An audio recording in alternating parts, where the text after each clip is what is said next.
just generally, how are you all holding up? I know it's been quite a few hours for you, quite a day for you all as you go through this. How are you holding up?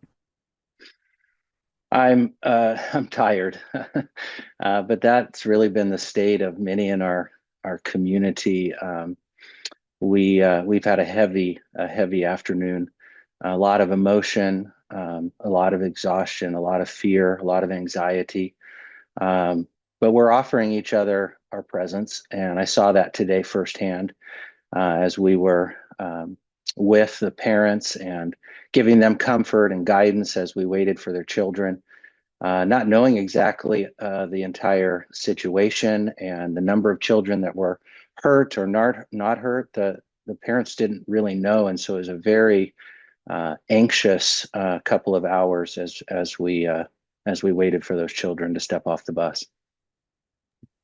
Yeah, I can definitely imagine what that moment must have been like, to have to take all Mhm. that on in an instant. Can you just walk me through? So what happened when you got the call, or what was that process like from getting the students to where you are now? And are the students currently still at the church, or has everyone? No, they have been reunited back with their families, and things are wrapped up for now at the church and on the property. So yeah. Okay. Well, to recap just a little bit, received a call from Butte County, which we work closely with. We are traditionally an emergency resource in our community, an evacuation shelter. So, like during fires or during the dam incident at Lake Oroville, for instance, and other things that happen. And so they called and asked if they could use our facility with the Butte County Sheriff. There's been a school shooting. Of course, our reaction is always yes. We're here for our community. And so we opened up our facility. It's at that point the sheriff arrived onto the premises and began to share a little bit of what they already knew about the incident, and that parents were being asked to come to the parking lot and to our facility for the preparation of a reunification with their children. So that was all at that point. I obviously cleared everything on our schedule. We have a counseling center on our property and through the ministry of the church with a handful of licensed professional therapists. And so they were very gracious to clear the rest of their calendars and cancel their afternoon appointments to be available. We also teamed with the great chaplaincy of Butte County Sheriff and Oroville Police, along with social services and witness protection program and other resources in the county. So it really was a great team that very quickly came together. Wow, that is definitely awesome. And I definitely want to hear more about the counseling and what that was like for the students. But what was just the initial reaction from the parents and the students once they came there? What were you hearing, seeing? What was the response? Mhm. Mhm. Well, pandemonium, to be honest with you, I can remember earlier this afternoon when those first cars started to not just drive casually into the parking lot, but tear into the parking lot. And so we tried to meet them at their vehicles to give them some comfort and then also to get information for the Butte County Sheriff. Um, I remember several different vehicles weren't parked straight in parking spots, doors weren't closed. All of that goes out the window in the moment of an emergency, and the fear of the possibility of losing a child. Uh, Tears. There was just it was pandemonium.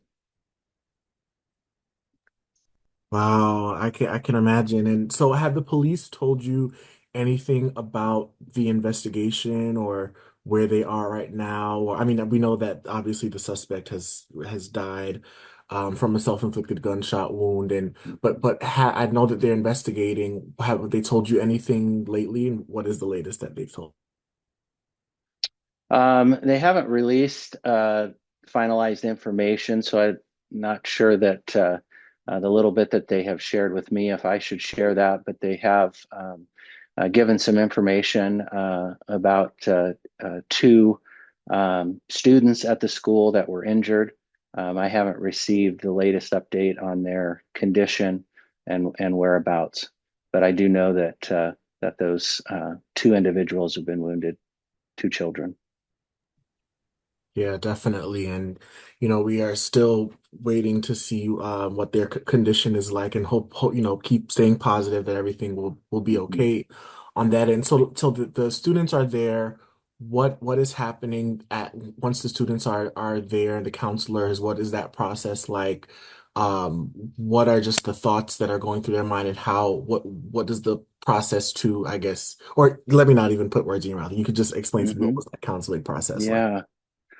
Well, I think sensitivity of one's presence. We're standing in a parking lot.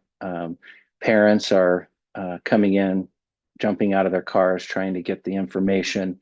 They're driven with fear and anxiety. So we meet them at those places, share with them what we can, but try to be a calm presence, a non-anxious presence in the midst of so much turmoil.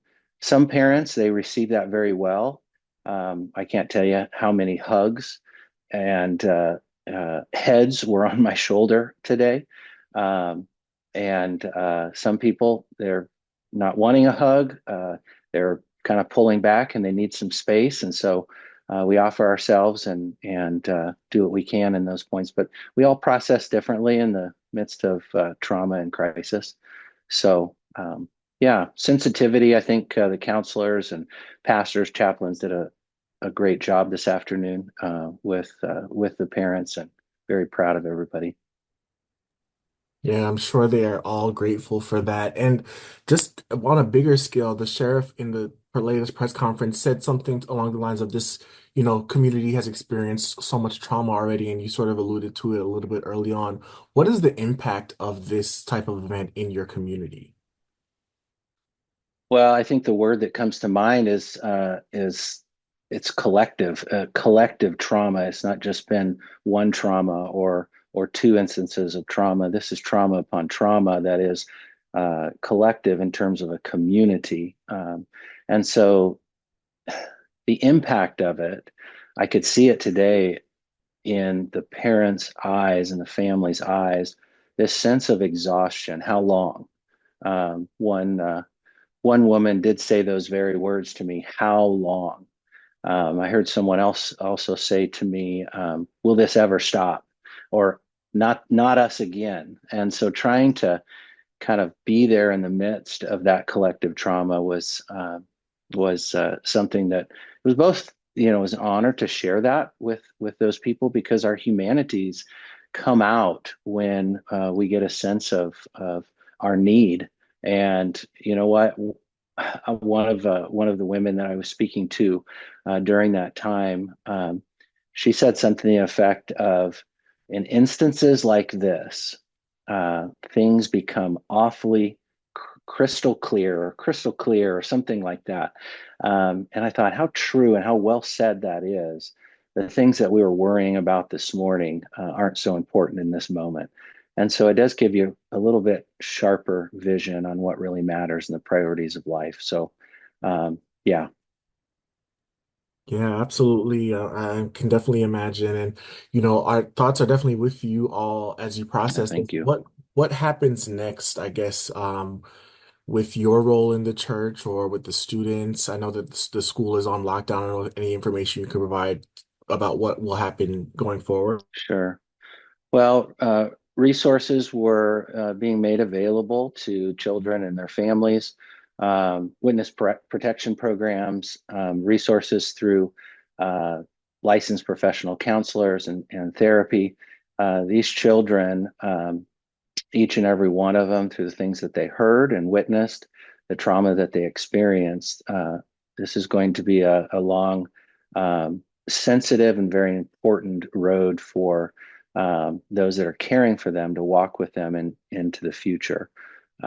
So we're trying to put those together, make ourselves available.